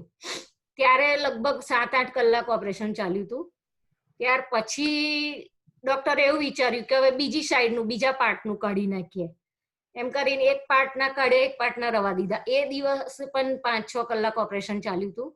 પછી લાસ્ટ ટાઈમ વધારે થયું એટલે ડોક્ટરે પછી આખું બધા અંદરથી સ્ક્રૂ, ક્લેમ્પ બધું રિમૂવ કરી નાખ્યું છે. એ દિવસે 12 કલાકનું ઓપરેશન ચાલ્યું હતું. પણ નોર્મલ વ્યવહારમાં જુઓ ને તો મને આજ્ઞા નથી પડાતી કે દાદાનું, મતલબ આજ્ઞામાં નથી જ રહેવાતું નોર્મલ લાઈફમાં. પણ આવા મોટા સંજોગ જ્યારે આવે છે ને ત્યારે એક જબરજસ્ત અનુભવ છે કે અંદરથી એક પરમાણુય હાલતું નથી. જે કંઈ બની રહ્યું છે વ્યવસ્થિત જ છે, વ્યવસ્થિતની બહાર કશું જ નહીં થાય. આ વસ્તુ એક પેલા એમાં પકડાઈ જાય છે.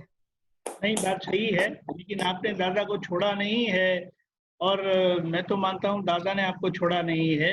હા, દાદાએ મને નથી છોડ. દાદા કે કારણ કે આ અનુભવ 1 વર્ષનો જે ડિપ્રેશન આવ્યું ને એમાં મારી જોબ એવી છે કે બધા એ બા દાદાઓ ને જ હેન્ડલ કરવાના છે, બા દાદાઓ સાથે. એટલે એમાં તો એવી સંજોગ આવ્યો કે બધા અમુક ક્લાયન્ટ તો મને મારે પણ ખરા. કારણ કે મારી જે કન્ડિશન છે ને, મારી જોબ એવી છે કે એ લોકોને ઘરેથી લાવવા મોકલ, ડ્રાઈવરો મારે હેન્ડલ કરવાના. એડલ્ટ ડે કેરમાં જોબ કરું છું તો એટલે એ લોકોને 5 મિનિટનો પણ આગુ પાછું થાય ને તો એ લોકો ના ચાલે કે તે મને 8 વાગે કીધું તું કે ડ્રાઈવર આવશે તો 8 વાગે આવ્યો કેમ નહીં, મને કેમ ના મોકલે એમ.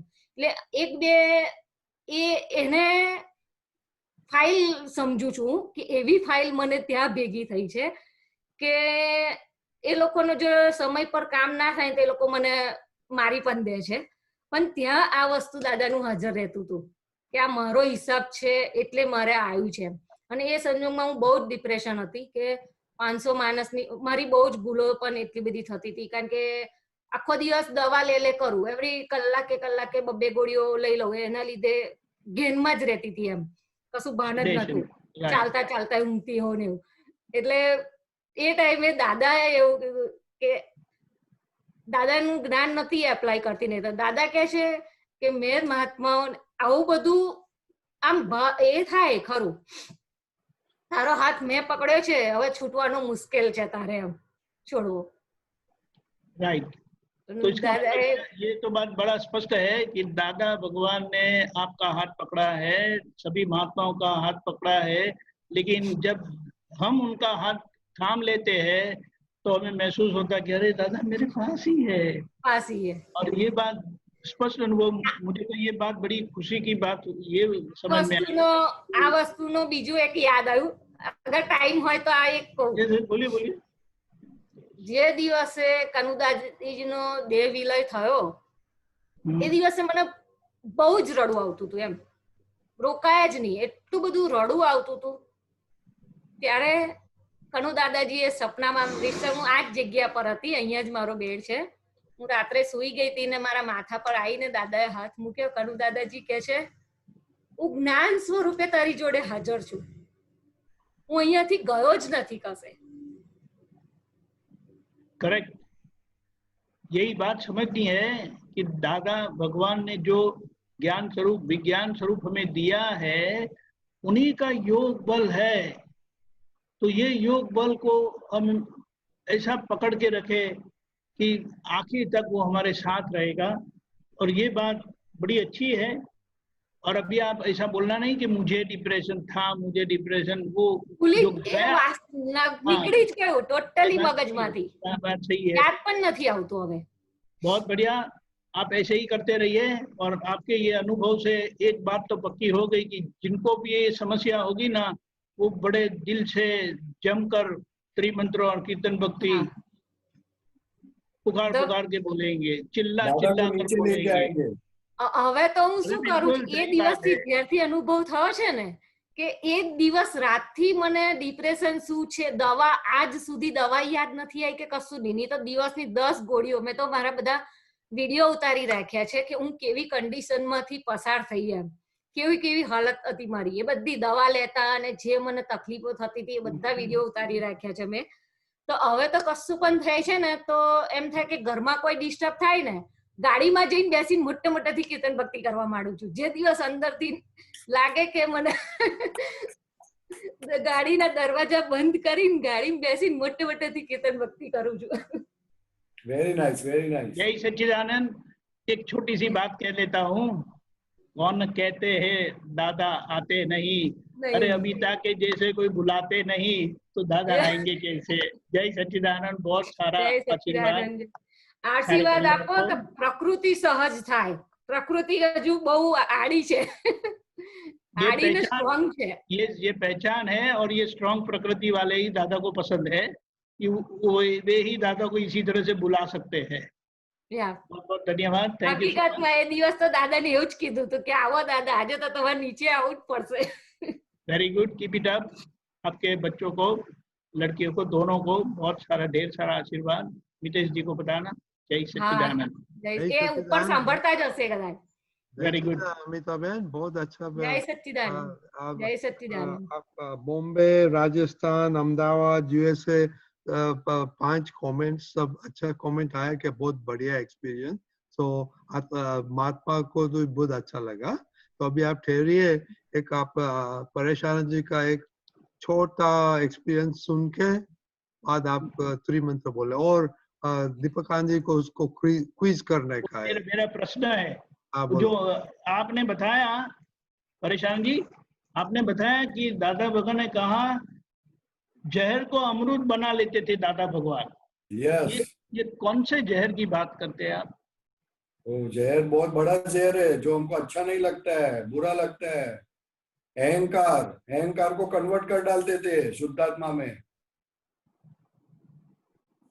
अहंकार को कन्वर्ट कर देते थे शुद्धात्मा.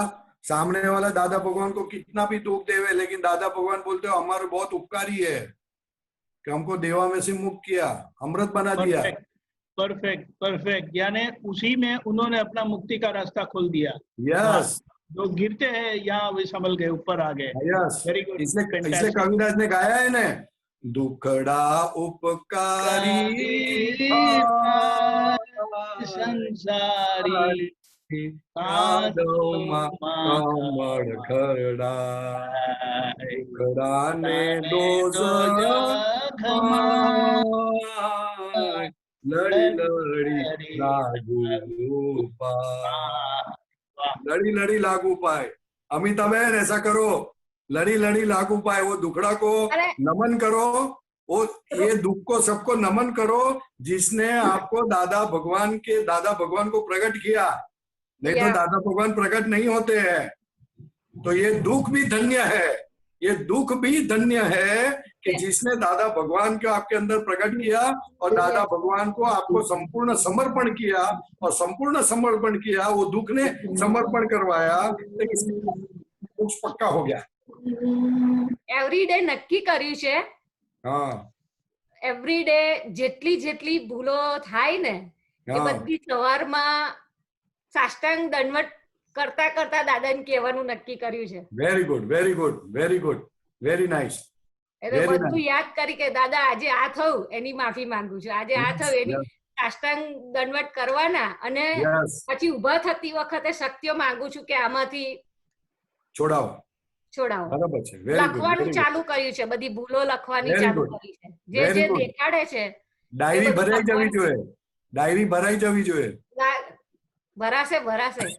એક દિવસમાં 4 પેજ ભરાયા, ભૂલો દેખાય એના। હવે તો સેજ પણ અંદર જે ચાલે છે ને બુદ્ધિ જે બતાવે કે કોઈના બી માટે કે આ ખોટું છે કે આવું છે, નીચે આવીને તરત જ લખી દેવાનું, જેટલું એવું ચાલુ કર્યું છે। બરોબર છે, બરોબર। જ્યાં જેના જેના દોષ બતાવે છે ને બધું લખવાનું ચાલુ કર્યું છે। Very good, very good, super super. ખોટું છે, સ્ટ્રોંગ નિશ્ચય કરું છું કે 1-2 અવતારમાં સીધું જતું રહેવું છે। યસ યસ યસ, સવાલ જ નથી આવતો। અગર ટાઈમ હોય તો એક વસ્તુ પૂછું, એક પ્રશ્ન છે મને। હા બોલો બોલો। મને વારંવાર પૂજા કરવા બેસું છું ને ત્યારે એવું આવે, એવું બુદ્ધિ બતાવે છે કે વિચાર આવે છે, ખબર નથી પડતી કે હવે મતલબ ઉપર જવાનું આવે ને તો તૈયાર છે આપણે એમ, એની ટાઈમ કોઈ બી ટાઈમે અગર આવશે તો હું તૈયાર છું, મને કોઈ જ વાંધો નથી, પણ સમાધિમાં જવાય એવું। એટલે વારંવાર બહુ એવું દીક કે હવે ભય નથી મરવાનો, કે જે ટાઈમે આવશે એ ટાઈમે જતા રહીશું એમ, ઉપડી જઈશું એવી તૈયારી છે એવું। તો એનાથી એવું શું કામ આવે છે એ ખબર નથી પડતી, એવું બસ આ તો સારામાં સારી નિશાની છે દાદા ભગવાન પ્રગટ થયાની। દાદા ભગવાન મુક્ત થાય, અંદરથી આપણો અહંકાર ડાઉન જાય, અહંકાર નીકળી જાય અને દાદા ભગવાન પ્રગટ થાય ત્યારે આપણને એ મુક્તતાના અનુભવે ને એ અનુભવને આધારે બોલાય કે હવે હું તૈયાર છું, હવે બધું પતી ગયું મારું। ઇવન એક વાર તો એવું થયું કે વિધિ કરતી હતી, વિધિ કરતા કરતા સિમંદર સ્વામી આયા કે હવે ચલો તૈયાર ઉપડો। હા બરોબર બરોબર, તૈયારી છે નિર્ભયતા પ્રગટ થાય। જેમ દાદા ભગવાન પ્રગટ થાય, જ્ઞાન પ્રગટ થાય, તેમ નિર્ભયતા પ્રગટ થાય અને નિર્ભયતાના આધારે વી આર ઓલવેઝ રેડી। એમ કઈ જવાતું નથી પણ નિર્ભયતાને કારણે તૈયાર એમ। આ બધા આપતો પુત્રો આવા જ છે, બધા આપતો પુત્રો કહે છે કે અમે તૈયાર જ છે। હા એવો એક સેકન્ડ ની રાહ ન જોઈ એવો વિચાર પણ પાછું તે વખતે બુદ્ધિ બતાવે એવું કે તૈયાર થઈ જશો। આ જ્ઞાનનું પરિણામ છે, આ જ્ઞાનનું પરિણામ છે, આ જ્ઞાન દાદા પ્રત્યેની શ્રદ્ધા છે, એ મુક્તતાનું આજે વિચાર આવે એ મુક્તતા બતાડે છે, મુક્તતા બતાડે કે હવે મૃત્યુથી પણ અમે મુક્ત થયા, એટલે હવે મોક્ષે જવાના એ નક્કી થયું।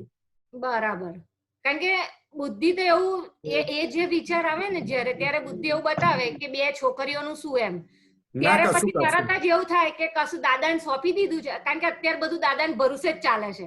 રાઈટ રાઈટ, ત્યારે છોકરીઓને ટોકવી નથી પડતી, કશું જ નથી કહેતી કોઈ દિવસ। કરેક્ટ કરેક્ટ, 2 નંબર ને નહીં, કશું જ નહીં, બધા પોતપોતાની રીતે કરે। કોક વાર થઈ જાય તો પ્રતિક્રમણ કરી લઉં છું, બાકી કોઈ ડખો દખલ અમાર 4 માં નથી। Fine fine fine, very nice. તરત જ એવું થાય કે હવે દાદાને સોંપી દીધું એટલે હવે ગમે ત્યારે આવે ને મોત તો આપણે એટ અ ટાઈમ રેડી છીએ એમ।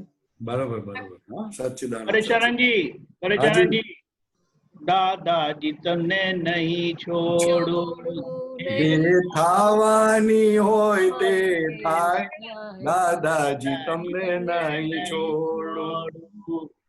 પછી ઓલા બે કટકા થાય, જે કટકા થવાનો હોય ભલે થાય. ભલે કાયાના કટકા થાય, દાદાજી તમને નહીં છોડું. આ તો રોજ જ નિશ્ચય કરું જ છું, બે વિધિ કરતા વખત ગમે તે થઈ જાય પણ હવે નહીં છોડવા દાદા. યસ યસ, સચ્ચિદાનંદ. કારણ કે બહારની પ્રકૃતિ તો એવી છે, તો બધાને એવું લાગે, એટલે એવું બહાર એવું છે કે દાદા દાદા કરું છું પણ કશું છે નહીં એમ, પણ અંદરથી એવું નથી થતું. દાદા છે તો બધું છે, દાદા છે તો બધું છે, અને દાદા નથી તો બધું હોવા છતાં કશું નથી. કશું જ નથી. યસ. હા, ચાલો મંત્ર બોલાવી લઈએ. હા.